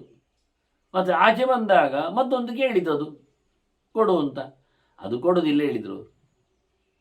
ಆಗ ಕೊಟ್ಟದ್ದಲ್ಲ ನೀನು, ಇದು ಯಾಕೆ ಕೊಡೋದಿಲ್ಲ? ಇದು ಚಂದ ಉಂಟಲ್ಲ, ಮುಳ್ಳು ಮುಳ್ಳು ಮುಳ್ಳು ಮುಳ್ಳು ಚಂದ ಉಂಟು, ಹಾಗಲಕಾಯಿ ಕೇಳ್ತಾ ಉಂಟದು, ಅದು ಕೊಡೋದಿಲ್ಲ ಅಂತಾರೆ ಅವರು. ಅದು ಕೊಡಬೇಕು, ನನಗೆ ಬಾಳೆಹಣ್ಣು ಉದ್ದದ್ದು ಕೊಟ್ಟಿದ್ದು, ಇದು ಹಾಗಲಕಾಯಿ ಉದ್ದದ್ದು ಯಾಕೆ ಕೊಡುವುದಿಲ್ಲ? ಅದು ಕಹಿ ಉಂಟು, ತೊಂದರೆ ಇಲ್ಲ. ನೋಡಿ ಹೇಗೆ ಕಹಿ ಅಂದರೆ ಏನು ಗೊತ್ತುಂಟ? ತಿಂದು ಗೊತ್ತುಂಟ ಅದಕ್ಕೆ? ಸಿಹಿ ಹೇಗೆ ಚಪ್ಪರಿಸದ, ಕಹಿಯಾಗಿ ಚಪ್ಪರಿಸಲಿಕ್ಕೆ ಬರ್ತದ? ಮಗುವಿಗೆ ರುಚಿಜ್ಞಾನ ಇಲ್ಲ ಅಂದರೆ ನೀವು ಹೇಳೋದಲ್ವಾ? ಅದಕ್ಕೆ ಸಿಹಿ ಅಂದರೆ ಆಪ್ತಿ, ಇಷ್ಟ, ಖಾರ ಅಂದರೆ ಅನಿಷ್ಟ, ಬೇಡ ಅಂತ ಹೇಳುದಲ್ವಾ? ಅಲ್ಲ, ರಸದಲ್ಲಿಯೇ ಇದೆ ವಿಕಾರಗೊಳಿಸುವ ಗುಣ. ಆದ್ದರಿಂದ ಬೆಲ್ಲ ತಿಂದಾಗ ಕಣ್ಣು ನೀರು ಬರುವುದಿಲ್ಲ. ಯೋಚನೆ ಮಾಡಿ, ಬೆಲ್ಲ ನಾಲಿಗೆಗೆ ಹಾಕಿದಾಗ ಕಣ್ಣು ನೀರು ಬರುವುದಿಲ್ಲ. ಅದೇ ಮೆಣಸಿನ ಹುಡಿ ನಾಲಿಗೆ ಹಾಕಿದರೆ ಕಣ್ಣು ನೀರು ಬರ್ತದೆ, ಉರಿಲಿಕ್ಕೆ ಶುರುವಾಗ್ತದೆ ನಾಲಿಗೆ. ಬೆಲ್ಲ ಹಾಕಿದಾಗ, ಸಕ್ಕರೆ ಹಾಕಿದಾಗ ನಾಲಿಗೆ ಉರಿತಿರಲಿಲ್ಲ. ಹಾಗಾದರೆ ಮನುಷ್ಯನಿಗೆ ಅದರ ಮೇಲಿರತಕ್ಕ ಅಭಿಮಾನದಿಂದಾಗಿ ಆಗುವಂಥದ್ದಲ್ಲ. ಅದಕ್ಕೆ ಬೆಂಕಿ ಅಂತ ಗೊತ್ತಿಲ್ಲ, ಅದು ಕೈಯಲ್ಲಿ ಹಿಡ್ಕೊಂಡಿದೆ, ಸುಟ್ಟಿದೆ, ಸರಿ ತಾನೆ? ಸುಡ್ತದಲ್ವಾ? ಗೊತ್ತಿಲ್ಲ ಹೇಳಿದ ತಕ್ಷಣ ಸುಡದೇ ಇರ್ತದ? ಇಲ್ಲ, ಅದರ ಕೆಲಸದ್ದು ಮಾಡ್ತದೆ. ಹಾಗಾಗಿ ಒಂದಕ್ಕೊಂದು ಶಕ್ತಿ ಬೇರೆ ಬೇರೆ. ಒಂದಕ್ಕೆ ದಾಹಕ ಶಕ್ತಿ ಇದೆ ನಮ್ಮ ಚರ್ಮದ ಮೇಲೆ, ಒಂದಕ್ಕೆ ನಮ್ಮ ಚರ್ಮವನ್ನು ಒಣಗಿಸುವ ಶಕ್ತಿ ಇದೆ, ಒಂದಕ್ಕೆ ನಮ್ಮ ಚರ್ಮದ ಮೇಲೆ ಹರಿಯುವ ಶಕ್ತಿ ಇರ್ತದೆ, ಸುಡುವ ಶಕ್ತಿ ಇರ್ತದೆ. ಒಂದೊಂದು ವಸ್ತುವಿಗೆ ಇರತಕ್ಕ ಶಕ್ತಿ ನಮ್ಮ ಚರ್ಮಕ್ಕೆ ಆ ನಮೂನೆ ವೆರೈಟಿ ಶಕ್ತಿಗಳು, ವೆರೈಟಿ ದ್ರವ್ಯಗಳಂತೆ ಇಲ್ಲ. ಹಾಗೆ ಮನಸ್ಸಿಗೆ, ಹಾಗೆ ದೇಹಕ್ಕೆ, ಹಾಗೆ ಜೀವನಿಗೆ, ಹಾಗೆ ವ್ಯವಸ್ಥೆಗಳು. ಆದ್ದರಿಂದ ನಮಗೆ ಇಷ್ಟಪಟ್ಟ ಕೂಡಲೇ ತೆಗೆದುಕೊಳ್ಳಲಿಕ್ಕೆ ದೇವರು ನಮ್ಮನ್ನು ಯೋಚನೆ ಮಾಡುತ್ತಾನೆ. ಯಾಕೆ? ದೇವರಿಗೆ ನಾವು ಬೇಕು. ಅದೇ ದೇವತೆಗಳು ಯೋಚನೆ ಮಾಡುವುದಿಲ್ಲ. ಯಾಕೆ? ದೇವತೆಗಳಿಗೆ ಕೆಲಸ ಬೇಕು ಅಷ್ಟೇ. ಅವರಲ್ಲಿ ಇರುವುದಾಗೆ ಗಿರಾಕಿ ಇದ್ದಾಗೆ. ದುಡ್ಡಿಗೆ ಗಿರಾಕಿಯನ್ನು ನಾವು ನೋಡಿದರೆ ನಮಗೆ ದುಡ್ಡು ಮಾತ್ರ ವ್ಯಾಪಾರ ಆಗ್ತದೆ. ಆದರೆ ವಸ್ತುವಿಗೆ ನಾವು ದುಡ್ಡನ್ನು ನೋಡದೆ ಗಿರಾಕಿಯನ್ನು ನೋಡಿದರೆ ನಾವು ಆಗ ಕೆಲವನ್ನು ಕೊಡುತ್ತೇವೆ, ಕೆಲವನ್ನು ಕೊಡಬಾರ್ದಾಗ್ತದೆ. ಅದರಿಂದ ಮಗು ಮುಂದಕ್ಕೆ ಹೋದಾಗ ಚೂರಿ ಬೇಕು ಅಂತದೆ, ನಾವು ಕೊಟ್ಟು ಬಿಡುವುದಾ? ಅದರಿಂದ ಗಾಯ ಮಾಡಿಕೊಳ್ತದೆ. ಅದೇ ಕೆಲಸದ ಮಕ್ಕಳ ಕೈಯಲ್ಲಿ, ಕೆಲಸದವರ ಕೈಯಲ್ಲಿ ಮಕ್ಕಳಿದ್ರೆ ಇದು ಎಂತ ಕೇಳಿದೆ ತೆಗೆದುಕೊಡು ಅಂತ ಹೇಳಿರ್ತಾರೆ, ಅದು ಎಂತ ಬೇಕದು ತೆಗೆದುಕೊಡ್ತದೆ. ಆಗ ಹಿಂದೆ ಚೂರಿ ತೆಗೆದುಕೊಟ್ಟದ್ದು ಗಾಯ ಮಾಡಿಕೊಂಡು ಬರ್ತದೆ. ಅದು ನೀನು ಹೇಳಿದ್ದಿ, ಕೆಲಸದ ಹೇಳ್ತಾರೆ ನೀವು ಹೇಳಿದ್ದೀರಿ, ಅದು ಬೇಕು ಕೇಳಿದರೆ ಕೊಟ್ಟುಬೇಡಿ ಎಕ್ಸಿಬಿಷನ್ ಅಲ್ಲಿದ್ದ, ಅದು ಕೇಳಿದ್ದು ಕೊಟ್ಟಿದ್ದೇವೆ. ನೋಡಿ ಈಗ ಯಾಕೆ? ಅವರ ಮಗು ಅಲ್ಲ ಅದು, ಎಂತಾದ್ರೂ ಅವರಿಗೆ ಅವರು ಸಂಬಳಕ್ಕೆ ಇರುವ, ಅವರು ದುಡ್ಡು ನೋಡುವುದು, ವ್ಯಕ್ತಿ ನೋಡುವುದಲ್ಲ. ಮಗುವಿನ ಏಳಿಗೆ ಅವರ ಕೈಯಲ್ಲಿಲ್ಲ. ಅದನ್ನು ಹೆಚ್ಚಿನ ಮಕ್ಕಳಿಗೆಲ್ಲ ತಂದೆ ತಾಯಿಗಳು ಒಳ್ಳೆಯವರಲ್ಲ. ಯಾಕೆಂದರೆ ಅವ್ರು ಹೇಳಿದ್ದಾಗಲಿಲ್ಲ ಅಂತ. ಮನೀಷಿತಂಚ ಪ್ರಾಪ್ನೋತಿ ಚಿಂತೆಯನ್ನು ಪುರುಷೋತ್ತಮ. ನಿಜವಾಗಿ ದೇವರಲ್ಲಿ ಯೋಚನೆ ಮಾಡಿದ್ದು ಆಗ್ತದೆ ಯಾವಾಗ ಅಂದರೆ ರೈಟ್ ವೇ, ಒಳ್ಳೆಯದು ಮಾತ್ರ. ಅವನಿಗೆ ಒಳ್ಳೆಯದಾಗುವಂಥದ್ದನ್ನು ಮಾತ್ರ ದೇವರು ದಯಪಾಲಿಸ್ತಾನೆ. ಯಾಕೆ? ದೇವರಿಗೆ ಅವನು ಬೇಕು. ದೇವತೆಗಳು ಹಾಗಲ್ಲ, ಅವರು ವ್ಯಾಪಾರಕ್ಕೆ ಕೂತವರು, ಗಿರಾಕಿಯನ್ನು ನೋಡುವುದಿಲ್ಲ. ಅವರು ದುಡ್ಡನ್ನು ನೋಡ್ತಾರೆ, ಮಾಡಿದ ಕರ್ಮವನ್ನು ನೋಡ್ತಾರೆ, ಕೊಡಬೇಕಾದನ್ನು ಕೊಡ್ತಾರೆ. ಅವನು ಎಂತ ಬೇಕಾದ್ರೆ ಮಾಡಿಕೊಳ್ಳಿ ಅದನ್ನು. ನೀವು ಹೋಗಿ ಔಷಧದ ಆಲಯದಲ್ಲಿ ಕೂತು ನೀವು ಅವನ ಹತ್ರ ಒಳ್ಳೆ ಮೆಣಸು ಕೊಡಿ ಹೇಳಿದರೆ ಒಳ್ಳೆ ಮೆಣಸು ಕಟ್ಟಿ ಕೊಡ್ತಾನೆ. ಅವನೇನು ಕೇಳುವುದಿಲ್ಲ ಯಾಕೆ ಏನು ಅಂತ. ನೀವು ಅದನ್ನು ಬಾಯಿ ಹಾಕೊಂಡು ಹೋಗ್ತೀರಿ. ಆಗ ಅಗಿದು ತಿಂದಾಗ ಅಯ್ಯಪ್ಪ ಖಾರ ಆಗ್ತದೆ. ಎಂಥದಕ್ಕೆ ಮಾರಾಯ ಇದು ಕೇಳಿದ್ದು ನೀನು? ನನಗದು ಭಾರಿ ಹೀಟ್ ಆಗಿತ್ತು. ಅಲ್ಲ, ಹೀಟಲ್ಲ, ಎಂಥದ್ದು ಹೊಟ್ಟೆಯಲ್ಲಿ ನೋವಾಗಿತ್ತು ವಿಚಿತ್ರವಾಗಿ. ಅದಕ್ಕೆ ನಾನು ಒಂದು ಹಿಡಿ ತಗೊಂಡು ತಿಂದದ್ದು. ಅದು ಒಳ್ಳೆ ಮೆಣಸು ಅಂತ ಉಂಟಲ್ಲ, ಅದಕ್ಕೆ ಒಳ್ಳೆ ಅಂತ ಹೆಸರು ಉಂಟಲ್ಲ. ಅದು ಕರಿಮೆಣಸಿಗೆ ಈಚ ಕಡೆಯಿಂದ ಒಳ್ಳೆ ಅಂತ ಕರೀತಾರೆ. ಒಳ್ಳೆಯದು ಅಂದರೆ ಬೆಸ್ಟ್ ಅಂತ, ಮೆಣಸಿನಲ್ಲಿ ಬೆಸ್ಟ್ ಅಂತ. ಒಳ್ಳೆ ಮೆಣಸು ಉಂಟು ಅಂತ ನಾನು ತಗೊಂಡು ತಿಂದದ್ದು. ನಿನ್ನದು ಯಾರು ಹೇಳಿದರು? ಅವ್ರು ಕೇಳಲಿಲ್ಲ. ನಾನು ಹೇಳಲಿಲ್ಲ. ಯಾಕೇನು? ಅವರು ಕೇಳಲಿಲ್ಲ. ಅಂಗಡಿಯವನು ಕೇಳುವುದಿಲ್ಲ. ಯಾಕೆ ಮಾರಾಯ ಕೇಳುವುದಿಲ್ಲ. ಯಾರೋ ಒಬ್ಬ ಬೈದಿರ್ತಾನೆ ಯಾಕೆ ಕೇಳಿದ್ದಕ್ಕೆ, ನಿನಗೆ ಯಾಕೆ ಅಂತ. ಹಾಗೆ ಯಾರ ಹತ್ರ ಕೇಳೋದಿಲ್ಲವ, ದುಡ್ಡು ಕೊಡ್ತಾನೆ ತಗೊಂಡದ್ದು. ಅವನು ನಿಜವಾಗಿ ತಗೊಳ್ಬೇಕಿದ್ದದ್ದು ಜೀರಿಗೆ. ಅವನಿಗೆ ಹೊಟ್ಟೆಗೆ, ತಂಪಿಗೆ, ಬೆನ್ನಿಗೆ ಎಲ್ಲ ಬೇಕಾದ್ದು. ಏನೋ ಉಳುಕಿ ಹಿಡಿದಿದೆ ಅಂತ ಅವನು ತಿನ್ನಬೇಕಾದ್ದು ಜೀರಿಗೆ. ಒಂದಿಷ್ಟು ತಗೊಂಡು ಒಂದು ಬಾಯಿ ಹಾಕೊಂಡು. ಅದರ ಬದಲಿಗೆ ಅವನು ಒಳ್ಳೆ ಮೆಣಸು ಕೇಳಿದ. ಅದೇ ಅವರ ಹತ್ರ ಹೋಗಿ ನನಗೆ ಹೀಗೆ ಸಂಕಟ ಕೇಳಿದರೆ ಅವರೇ ಜೀರಿಗೆ ಕೊಡ್ತಿದ್ರು ಹುಡುಕಿ ಯಾವುದು ಅಂತ ನೋಡಿ. ಔಷಧದ ಆಲಯಕ್ಕೆ ಹೋಗಿ ನೀನು ಬೇಕು ಅಂತ ಕೇಳಿದ್ದನ್ನು ಕೊಟ್ಟರೆ ನೀನೇ ಜವಾಬ್ದಾರಿ. ಅವರ ಹತ್ರ ಕೇಳಿ ತಗೊಂಡ್ರೆ ಅವರು ಜವಾಬ್ದಾರಿ. ಆದರೆ ನಾವು ಅವನ ಹತ್ರ ಹೋಗಿ ಕೆಲವೊಮ್ಮೆ ಮಾತ್ರ ಕೇಳ್ತೇವೆ ನಾವೇ, ಸ್ಯಾರಿಡಾನ್ ಕೊಡಿ, ಇನ್ನೊಂದು ಕೊಡಿ ಅಂತ. ಅವ್ರು ತೆಗೆದು ಕೊಡ್ತಾರೆ. ಯಾಕೇನು ಕೇಳುವುದಿಲ್ಲ. ನಮಗೆ ಕಾಲು ನೋವಿದ್ದಾಗ ಸ್ಯಾರಿಡಾನ್ ತಗೊಂಡ್ರೆ ಸರಿ ಆಗ್ತದ? ಇಷ್ಟ ಬಂದ ತಗೊಂಡ್ರೆ ಇಷ್ಟ ಬಂದಾಗೆ ಆಗ್ತದಲ್ಲಿ. ಹಾಗಾಯ್ತು. ನಾವು ದೇವತೆಗಳಲ್ಲೆಲ್ಲ ಏನೇನೋ ಕೇಳೋದು, ನಾವು ಕೇಳಿದ್ದ ವೇಳೆ ಅವರು ತೆಗೆದುಕೊಳ್ಳೋದು.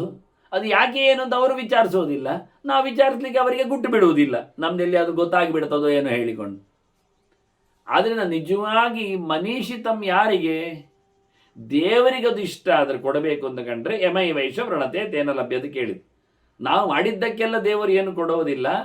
ನಮಗೆ ಯಾವುದನ್ನು ಕೊಡಬೇಕಾಯ್ತು ಅದನ್ನು ಯಾವುದಕ್ಕೂ ಕೊಟ್ಟುಬಿಡ್ತಾನೆ. ಮಾಡದೆಯೂ ಕೊಡ್ತಾನೆ, ಯಾವತ್ತೂ ಮಾಡಿದ ಕೊಡ್ತಾನೆ, ಯಾವುದೋ ಜನ್ಮಾಂತರಲ್ಲಿ ಮಾಡುವುದಕ್ಕೂ ಕೊಟ್ಟವಲ್ಲವ. ಅಡ್ವಾನ್ಸ್ ಎಂತ ಮಾಡುವ, ಅದು ದೇವರದ್ದು ಕತೆ. ಹೀಗಾಗಿ ಬಹಳ ಸುಂದರವಾಗಿ ಪುರುಷೋತ್ತಮನಲ್ಲಿ ಸರ್ವೋತ್ತಮ ನೋಡಿ. ನೀವು ಪುರುಷ ಅಧಮರಲ್ಲಿ, ಪುರುಷ ಮಧ್ಯಮರಲ್ಲಿ ಕೇಳಲಿಕ್ಕೆ ಹೋಗಬಾರ್ದು.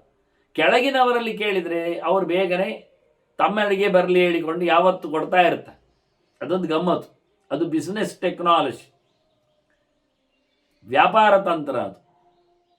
4 ಸರಿ ಬರುವಂತೆ ಮಾಡಿಕೊಂಡು ಮತ್ತು ಯಾವಾಗಲೂ ಗಿರಾಕಿಯನ್ನು ಬುಟ್ಟಿಗೆ ಹಾಕೊಳ್ತಾರೆ ಅವರು.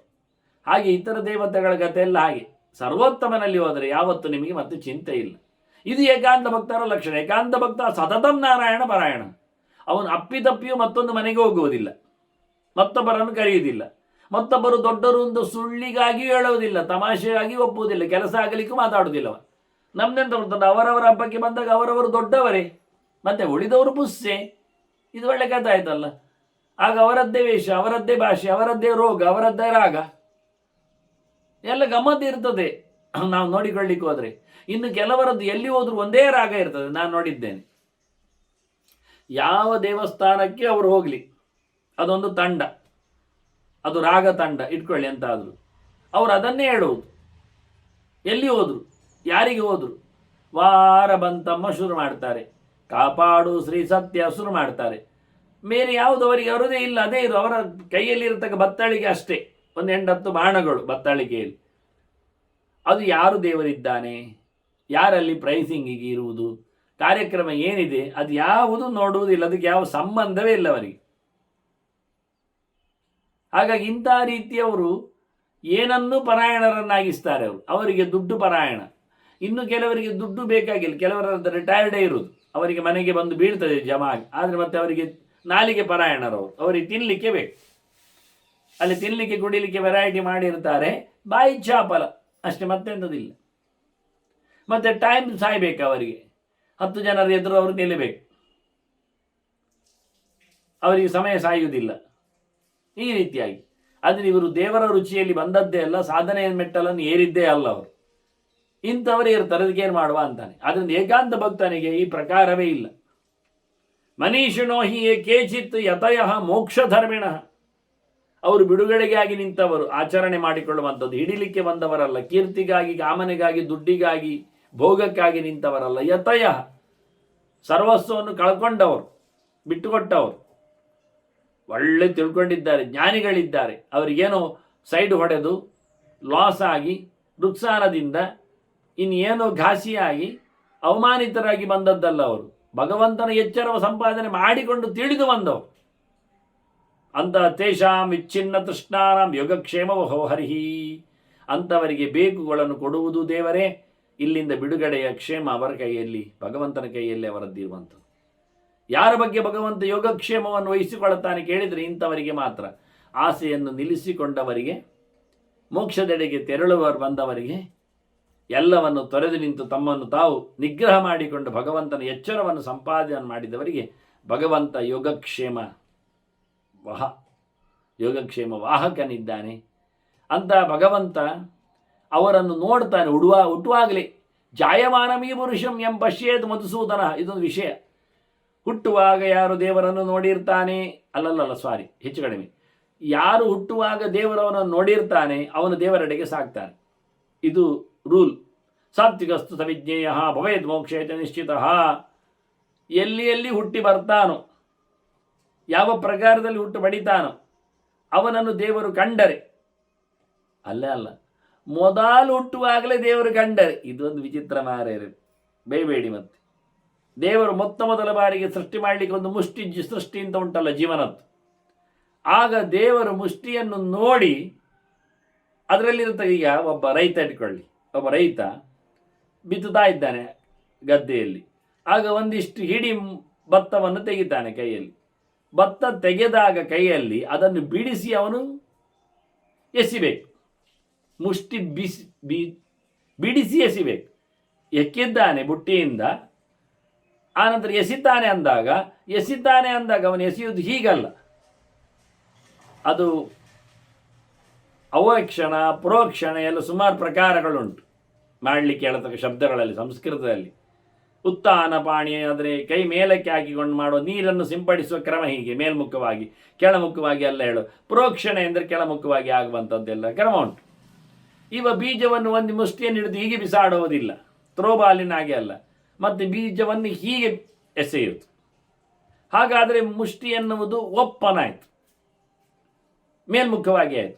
ಹೀಗೆ ಮುಷ್ಟಿ ತೆಗೆದಿದ್ದಾನೆ, ಬೀಜವನ್ನು ಅಧೋಮುಖವಾಗಿ ಮುಷ್ಟಿಯಿಂದ ತೆಗೆದಿದ್ದಾನೆ, ಮತ್ತು ಮೇಲ್ಮುಖವಾಗಿ ಕೈಯನ್ನು ತೆರೆದಿರ್ತಾನೆ, ತೆರೆದು ಎಸಿತಾನೆ. ಹೀಗೆ ಮೇಲ್ಮುಖವಾಗಿ ತೆರೆದಾಗ ಅವನು ಕಣ್ಣ ಆಡಿಸ್ತಾನಲ್ಲ ಅದರ ಮೇಲೆ. ಒಂದು ಸರ್ತಿ ಕೈಯ ಮೇಲೆ ಕಣ್ಣಾಡಿಸಿ ನೆಲದ ಮೇಲೆ ಕಣ್ಣಾಡಿಸ್ತಾನೆ ಎಸೆಯುವ ಜಾಗಕ್ಕೆ. ಹಾಗೆ ಹಿಡಿಯುವಾಗ ಬುಟ್ಟಿಯನ್ನು ನೋಡ್ತಾನೆ, ಮುಷ್ಟಿ ಹಿಡಿದು ತೆಗೆದಾಗ ಬುಟ್ಟಿಯನ್ನು ನೋಡಿದ, ಬುಟ್ಟಿಯಿಂದ ಕೈ ಮೇಲೆ ಬಂದಾಗ ಕೈಯನ್ನು ನೋಡಿದ, ಮುಷ್ಟಿಯಲ್ಲಿ ಅರಳಿ ನಿಂತಾಗ ಮೇಲಕ್ಕೆ ಬಿದ್ದಿರತಕ್ಕಂಥ ಬೀಜಗಳ ಮೇಲೆ ಅವನ ಕಣ್ಣು ಬೀಳುತ್ತದೆ, ದೃಷ್ಟಿಪಾತ ಆಗ್ತದೆ. ಅಡಿಯಲ್ಲಿದ್ದ ಬೀಜಗಳು ಕಣ್ಣಿಗೆ ಬೀಳುವುದಿಲ್ಲ, ಅವನು ಎಸೆದಾಗಿರ್ತದೆ ಅಷ್ಟೊತ್ತಲ್ಲಿ. ಇದು ಹೇಳುವಷ್ಟರೊಟ್ಟಿಯಲ್ಲಿ ಕೆಲಸ ಆಗಿರ್ತದೆ. ಹಾಗೆ ದೇವರು ಎಸೆದಾಗ, ಮುಷ್ಟಿ ಸೃಷ್ಟಿಯಾದಾಗ ಅವನು ಯಾರ ಕಣ್ಣನ್ನು ನೋಡಿರ್ತಾನೆ ಆ ಸಾತ್ವಿಕರಾಗಿರ್ತಾರೆ. ಸಾತ್ವಿಕರ ಕಣ್ಣಿಗೆ ಬಿದ್ದಿರ್ತಾರೆ, ಬಿದ್ದವರು ಸಾತ್ವಿಕರಾಗಿರ್ತಾರೆ, ಅವರು ಮೋಕ್ಷವನ್ನು ಪಡೆದಿರ್ತಾರೆ. ಇದು ಕ್ರಮ. ಯಾರನ್ನು ದೇವರು ಸೃಷ್ಟಿಗೊಂಡಾಗ ನೋಡಿರ್ತಾನೋ ಅವನು ಮೋಕ್ಷಕ್ಕೆ ಬರ್ತಾನೆ. ಹಾಗಾದರೆ ಮುಷ್ಟಿಯಲ್ಲಿ ದೃಷ್ಟಿಗೆ ಬೀಳುವವರು ಬಹಳ ಕಡಿಮೆ ಜನ, ಅಡಿಯಲ್ಲಿ ಸಿಕ್ಕಿದವರೇ ಜಾಸ್ತಿ ಜನ. ಶಾಲೆಯಲ್ಲಿ ನೋಡಿ, ಅಧ್ಯಾಪಕ ಒಳಗೆ ಬಂದಾಗ ವಿದ್ಯಾರ್ಥಿಗಳು ಮೊದಲ ಸಾಲಿನವರೆಲ್ಲ ಅಧ್ಯಾಪಕರಿಗೆ ಲಾಯಕ್ಕಾಗಿ ಕಾಣುತ್ತಾರೆ, ಹೀಗೆ ನೋಡ್ತಾರೆ. ಮತ್ತು ಹಿಂದಿನವರು ಬೇಕು ಅಂದರೆ ಅಡಿಯಲ್ಲಿ ಕೂತಿರ್ತಾರೆ, ಎಡೆಯಲ್ಲಿ ನಿಲ್ತಾರೆ. ಮತ್ತು ಕೆಲವೊಮ್ಮೆ ಅಸೆಂಬ್ಲಿಗೆ ಬಂದಾಗ ಹಿಂದೆ ಹೋಗಿ ನಿಲ್ತಾರೆ, ಅಡ್ಡಕ್ಕೆ ಬರ್ತಾರೆ ಕಾಣಬಾರದು ಅಂತ ಹೇಳಿಕೊಂಡು. ಹಾಗೆ ಜೀವರು ಕಾಣದವರು ದೇವರ ಕಣ್ಣಿಗೆ ಬೀಳದವರು, ಅಡ್ಡದಲ್ಲಿ ನಿಂತವರು, ಮರೆಯಾಗಿ ಬಿಟ್ಟವರು ಅಂಥವರು ದೇವರನ್ನು ನೋಡಿದಾಗ ಅವರಿಗೆ ನೋಡಬಾರ್ದು ಅಂತ ಕಾಣ್ತದೆ. ಅದು ಅವರದ್ದು ಇನ್ಸ್ಟಿಂಕ್ಟ್, ಸ್ವಭಾವ. ಸಾಂಖ್ಯಯೋಗೇನ ತುಲ್ಯೋ ಹಿ ಧರ್ಮ ಏಕಾಂತಿ ಸೇವಿತಃ. ಏಕಾಂತ ಭಕ್ತರ ಸಾಧನೆಗೆ ದಾರಿ ಯಾವುದು ಕೇಳಿದರೆ ಸಾಂಖ್ಯಶಾಸ್ತ್ರ, ಯೋಗಶಾಸ್ತ್ರ ಎಲ್ಲ. ಒಳ್ಳೆ ಪ್ರಾಕ್ಟೀಸ್ ಮಾಡ್ತಾರೆ. ಹೆಚ್ಚಿನವರೆಲ್ಲ ಕೇಳೋದು ಹಾಗೆ. ದೇವರಿಗೆ ಗೊತ್ತುಂಟಲ್ಲ, ನಾವು ಹೀಗೆ ಮಾಡಿ ನಾವು ಪೂಜೆ ಮಾಡಿದ್ದೇನೇ ದೇವರಿಗೆ ನಮಗೆ ಲಾಭ ಆಗಬೇಕಾ? ಆಯಿತು, ಸರಿ, ಬೇಡ. ಈ ಕೈಕಾಲು ಬತ್ತಿ ಹಾಕೋದು, ಎಣ್ಣೆ ತಗೊಳ್ಳೋದು, ಪೂಜೆ ಮಾಡೋದು, ಗಂಟವನ್ನು ನಡೆಸೋದು, ಇದರಲ್ಲೇ ದೇವ್ರ ಮೆಚ್ಚುಗೆಯನ್ನು ಕೊಡ್ತಾರ? ಅದೇನು ಅಲ್ಲದಿದ್ರೂ ನಡೆಯುವುದಿಲ್ಲ. ಆಯಿತು, ನಡೀತದೆ, ಸರಿ. ಹಾಗಾದರೆ ನಾನು ಮನಸ್ಸಿನಲ್ಲಿಯೇ ದೇವರಿಗೆ ಪುಷ್ಪ ಹಾಕಿದ್ದೇನೆ. ಅದು ಯಾಕೆ ಪುಷ್ಪ ಹಾಕಬೇಕು ದೇವರಿಗೆ? ಮನಸ್ಸಿನಲ್ಲಿಯೇ ಹಾಗೆ ಸುಮ್ಮನೆ ಕೂತ್ಕೊಳ್ಬಾರ್ದ? ಆಯಿತು, ಕೂತಿದ್ದೇನೆ. ಮತ್ತು ಮನಸ್ಸಿನಲ್ಲೇ ನಾರಾಯಣ ನಾನು ಹೇಳ್ತೇನೆ, ಯಾಕೆ ಹೇಳಬೇಕು ನಾರಾಯಣ ಅಂತ? ಮನಸ್ಸಿನಲ್ಲಿ ಸುಮ್ಮನೆ ಕೂತ್ರೆ ಆಗ್ಬೋದಾ? ಆಯಿತು ನೋಡಿ, ನೀವು ನಿಲ್ಲಿಸಿಕೋದ್ರೆ ನಾರಾಯಣ ಹೇಳಿಯೇ ದೇವರಿಗೆ ಕೇಳಬೇಕಾ? ನೀವೇ ಪೂಜೆ ಮಾಡಿಯೇ ಆಗಬೇಕಾ ಕೇಳಿದ ಹಾಗೆ? ಹೌದಲ್ಲ, ಮತ್ತೆ ಅದು ಬೇಡ. ಅದೇ ಸೋಮಾರಿಗಳ ಲಕ್ಷಣ, ಏನು ಮಾಡುವುದಿಲ್ಲ. ಅದಕ್ಕೆ ಹೇಳಿದ್ದು ಸಾಂಖ್ಯ ಯೋಗ ಅನ್ನೋದು. ಪ್ರಾಕ್ಟೀಸು ಬೇಕು, ಜ್ಞಾನವೂ ಬೇಕು. ಇದು ವಿಷಯ. ಇದು ಸಾಂಕೇತಿಕ, ಮತ್ತೆಂಥದ್ದು ಅಲ್ಲ. ಪತ್ರಂ ಪುಷ್ಪ ಬಲಂತೋ ಎಂಬ ದೇವರು ಏನು ಹೇಳಿದ್ದು? ಯೋಮೆ ಭಕ್ತಿಯ ಪ್ರಯಚ್ಛತಿ ಅಂದದ್ದು. ಕೊಡು ಮಾರಾಯ, ಕೊಡು. ಆಗ ಗೊತ್ತಾಗ್ತದೆ ನೀನು ಎಷ್ಟು ನನ್ನ ಮೇಲೆ ಮನಸ್ಸಿಟ್ಟಿದ್ದಿ ಅಂತ. ಕೊಡುವುದರ ಮೇಲೆ ಅಲ್ಲ, ಕೊಟ್ಟ ವಸ್ತುವಿನ ಮೇಲೆ ಅಲ್ಲ ಗಮನ, ಕೊಡುವ ಮೇಲೆ ಗಮನ. ಗಿವಿಂಗ್, ಕೊಡಬೇಕು, ಟೈಮ್ ಕೊಡಬೇಕು. ಕೆಲಸ ಮಾಡಿ, ನೀನು ತಪ್ಪು ಮಾಡ್ತೀಯ, ಒಪ್ಪು ಮಾಡ್ತೀಯ, ಎಷ್ಟು ಮಾಡ್ತೀಯಲ್ಲ, ಮಾಡ್ತೀಯ ಅಂತ ಬೇಕು ನನಗೆ. ಅದನ್ನು ಸಾಂಖ್ಯ ಮತ್ತು ಯೋಗವೇ ಏಕಾಂತಿಗಳ ಸೋರ್ಸ್, ಧರ್ಮ ಶಾಸ್ತ್ರ. ನಾರಾಯಣಾತ್ಮಕೆ ಮೋಕ್ಷೆ ಏಕ್ ತಥೋಯಾಂತಿ ಪರಾಂಗತಿ. ಅವರು ಭಗವಂತನೆಡೆಗೆ, ಎಂಥ ಮೋಕ್ಷ? ಭಗವಂತನೇ ಅವರಿಗೆ ಮೋಕ್ಷ ಅಂದರೆ ದೇವರೆಡೆಗೆ ಸಾಕ್ತಾರೆ ಅವರು. ದೇವರು ಬೇಕು ಅವರಿಗೆ. ಅಂತ ಉತ್ತಮವಾದ ಗತಿಯನ್ನು ಅವರು ಪಡಿತಾರೆ. ನಾರಾಯಣೇನ ದೃಷ್ಟಸ್ತು ಪ್ರತಿಬುದ್ಧ ಭವೇತ್ ಭುಮಾನ್. ದೇವರು ನೋಡಿದ್ದರಿಂದಲೇ ಅವನು ಜ್ಞಾನಿಯಾಗುವುದು. ಮೋಕ್ಷವನ್ನು ಪಡೆಯುವುದಷ್ಟೇ ಅಲ್ಲ, ಮೋಕ್ಷಕ್ಕೆ ಬೇಕಾದ್ದು ಜ್ಞಾನ. ಜ್ಞಾನ ಬರಬೇಕಾದರೂ ಅವನಿಗೆ ದೇವರು ನೋಡಬೇಕು. ದೇವರು ನೋಡದಿದ್ದರೆ ಜ್ಞಾನ ಬರುವುದಿಲ್ಲ ಅಲ್ಲ. ಅದು ನನಗೆ ನಾನು ಪ್ರಯತ್ನ ಪಟ್ಟರೆ ಜ್ಞಾನ ಸಂಪಾದನೆ ಮಾಡಲಿಕ್ಕೆ ಮತ್ತು ಶಾಲೆಗೆ ಹೋಗುವುದು. ಅವರು 4ನೇ ಕ್ಲಾಸು ಅಂತಾರೆ, ಮತ್ತು 5ಕ್ಕೆ ಬರೀಲಿಕ್ಕೆ ಹೇಳ್ತಾರೆ, ಮತ್ತು 6ಕ್ಕೆ ಹಾಕ್ತೇನೆ ಅಂತ ಹೇಳ್ತಾರೆ, ಮತ್ತು 7ರದ್ದು ತಿಳಿಸ್ತೇನೆ ಅಂತ ಹೇಳಿದ್ರು. ಅವರಿಗೆ ಶಾಲೆಯಲ್ಲಿ ಜನ ಬೇಕು. ಕಮ್ಮಿ ಇದ್ದಾಗ ಯಾವ ಕ್ಲಾಸಿನಲ್ಲಿ ಆದರೂ ಕೂತ್ಕೊಂಡು ತೋರಿಸಬೇಕು ಅವರಿಗೆ. ಅದಕ್ಕೆ ಅವರು ಹೇಳುತ್ತಾರೆ ಹಾಗೆ. ಆಗುವುದೆಂಥದ್ದು? 0, ಎಂಥದ್ದು ಇಲ್ಲ. ಏವಂ ಆತ್ಮೇಚ್ಛೆಯ ರಾಜನ್ ಪ್ರತಿಬುದ್ಧೋ ನ ಜಾಯೇತ್. ನೀನು ಇಷ್ಟಪಟ್ಟಲ್ಲಿ, ನಿನ್ನ ಕೆಲಸದಲ್ಲಿ, ಜನರ ಒಡನಾಟದಲ್ಲಿ ಆಗ್ತದೆ ಎನ್ನುವುದು ಶುದ್ಧ ಸುಳ್ಳು ಅಂದ. ಆಗುವುದಿಲ್ಲ. ನಾವು ಇಷ್ಟಪಟ್ಟಂತೆ ಎಂಥದ್ದು ಆಗುವುದಿಲ್ಲ, ನಾನು ಇಷ್ಟಪಟ್ಟಂತೆಯೂ ಆಗುವುದಿಲ್ಲ. ನಾವು ಅಷ್ಟು ಜನ ಸೇರಿದ್ರೂ ಆಗುವುದಿಲ್ಲ, ನಾನು ಒಬ್ಬನಾದರೂ ಆಗುವುದಿಲ್ಲ. ಮತ್ತು ಏನಿದ್ದರೂ ದೇವರ ಇಷ್ಟ, ನಾರಾಯಣನ ಯೋಚನೆ. ದೇವರು ಕಂಡರೆ ಯಾವುದೂ ಮೋಕ್ಷವನ್ನು ಪಡೀತದೆ. ಅವರವರ ಸಾಧನೆಯಂತೆ ಯಾರೊಬ್ಬನು ಮೋಕ್ಷಕ್ಕೆ ಬರಲಿಕ್ಕೆ ಆಗುವುದಿಲ್ಲ. ಯೋಚನೆ ಮಾಡಿ ಅಂತ. ಮತ್ತೆ ಉಂಟಲ್ಲ ಮಿಶ್ರಗತಿಯಲ್ಲಿ ಮತ್ತೆ 2 ಜನ. 70ರದ್ದು ಕತೆ ಬಿಡು. ರಾಜಸಿ ತಾಮಸಿ ಚೈವ ವ್ಯಾಮಿಶ್ರೇ ಪ್ರಕೃತಿ ಸ್ಪರ್ಧೆ. ಇದೆಲ್ಲ ಮಿಕ್ಸ್ ಪ್ರಕೃತಿಗಳು.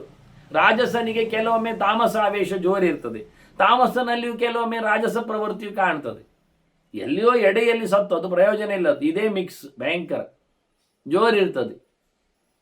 ಅವರು ಪ್ರವೃತ್ತಿ ಲಕ್ಷಣೈರ್ಯುಕ್ತಂ ನಾವೇಕ್ಷತೆ ಹರಿ ಸ್ವಯಂ. ಅವರಿಗೆಲ್ಲ ಈ ಪ್ರವೃತ್ತಿ ಧರ್ಮವೇ ಜಾಸ್ತಿ. ಹಿಂದೋಗ್ಬೇಕೆಂದು ಕಾಣುವುದೇ ಇಲ್ಲ ಅವರಿಗೆ. ಮುಂದೋಗಲಿ ವೈಪಿ ಅದರಲ್ಲೇ ಆಯ್ತು ಅವರ ಸಾಧನೆಗಳು. ಎಲ್ಲ ಇರುವುದು ಊರಿನ ದೃಷ್ಟಿಯಲ್ಲಿ, ಲೋಕದ ಕಥೆಯಲ್ಲೇ, ಸಮಾಜದ ಉದ್ಧಾರದಲ್ಲಿ.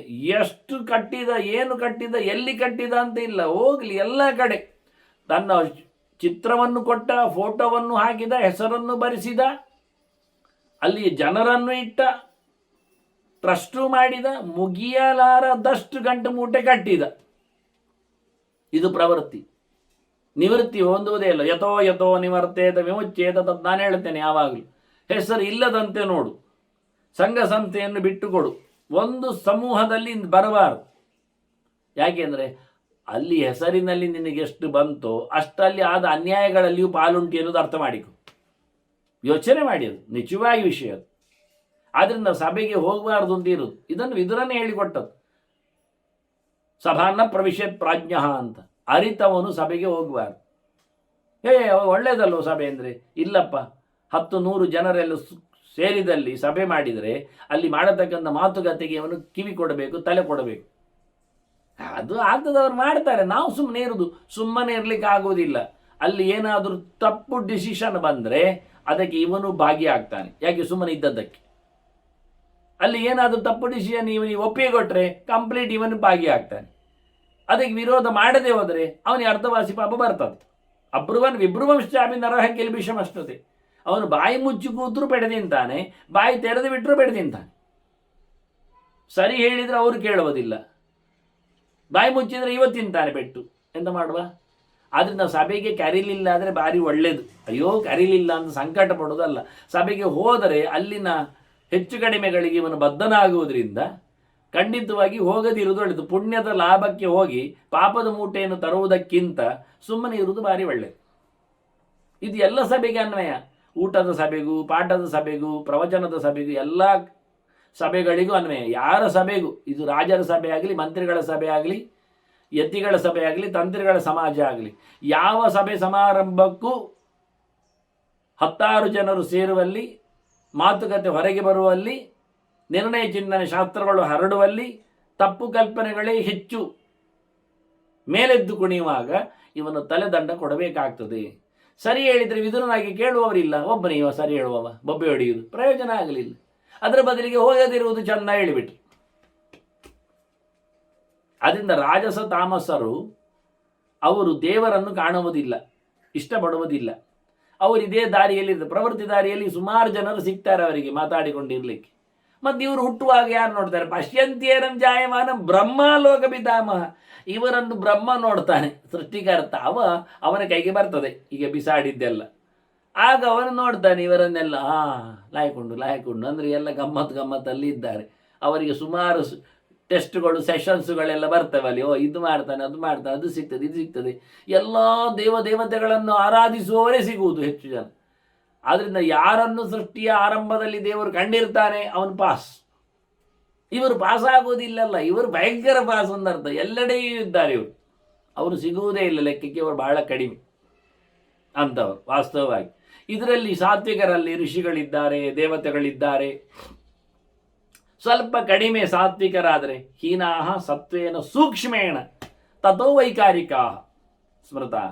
ಕಡಿಮೆ, ಸ್ವಲ್ಪ ಸೂಕ್ಷ್ಮ ಸತ್ವ ಕಡಿಮೆ, ಸತ್ವವೇ ಅಂಥವ್ರು ವೈಕಾರಿಕರು ಅಂತ. ವೈಕಾರಿಕರು ಅಂದರೆ ವಾದರಾಜರು ಹೇಳ್ತಾರೆ ಮನುಷ್ಯೋತ್ತಮರು ಅಂತ. ಒಂದು ಸ್ವಲ್ಪ ವಿಕಾರ ಉಂಟವರಲ್ಲಿ ಅಂತೇಳಿ.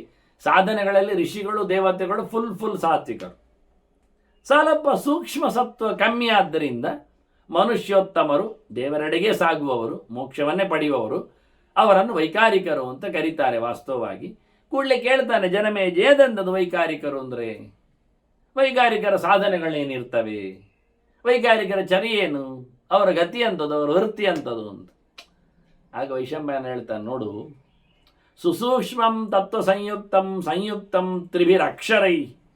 ಸೂಕ್ಷ್ಮವಾದ ಸಾತ್ವಿಕ ಇರಬೇಕು, ಅತ್ಯಂತ ಸೂಕ್ಷ್ಮದಲ್ಲಿಯೂ. ಓವರಾಲ್ ನೋಡಿದಾಗ ಸಾತ್ವಿಕ, ಸ್ವಲ್ಪ ಕೆದಕಿದಾಗ ಚೂರು ಅದೆಲ್ಲ ಆಗಬಾರ್ದು. ಚೂರು ನೋಡಿದಾಗಲೂ ಸಾತ್ವಿಕವೇ ಕಂಡಿರಬೇಕು.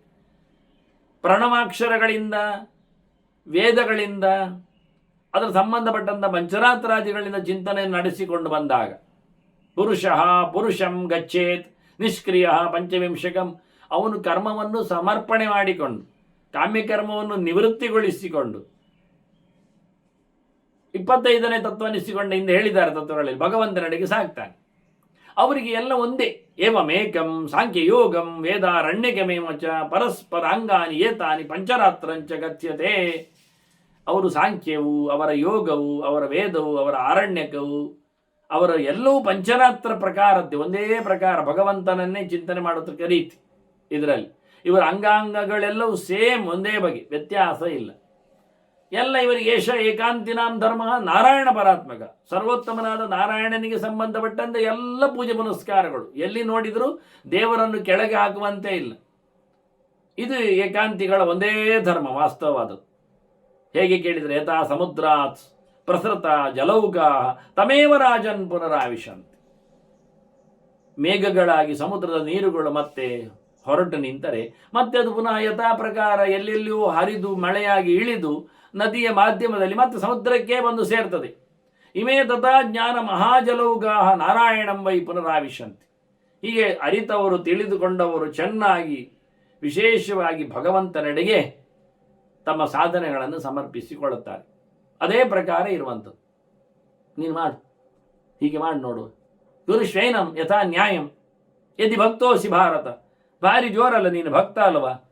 ಇಷ್ಟೆಲ್ಲ ಕೇಳಿಕೊಂಡೆಲ್ಲ, ಗಂಡಾಪಟ್ಟೆ ಹೇಳಿದ್ದೇನಲ್ಲ ನಾನು ನಿನಗೆ. ಎಷ್ಟಾಯ್ತು ರೀ ಭಾರತ, ಎಷ್ಟು ಉದ್ದ ಆಯ್ತು, ಎಷ್ಟು ಪರ್ವಗಳೆಲ್ಲ ಮುಗೀತು. ಜನಮೇಜ ಕೇಳತಾ ಹೇಳಿಬಿಟ್ರು ಇವರು. ಮಾಡು ನೀನು, ಕಷ್ಟ ಉಂಟಲ್ಲ, ದುಶ್ಚರ ಅಲ್ವಾ, ದುರ್ವಿಜ್ಞೇಯವಾದ್ದಲ್ಲ, ಅರ್ಥ ಆಯ್ತಲ್ಲ, ಗೊತ್ತಾಯ್ತಲ್ಲ, ಮಾಡುವ.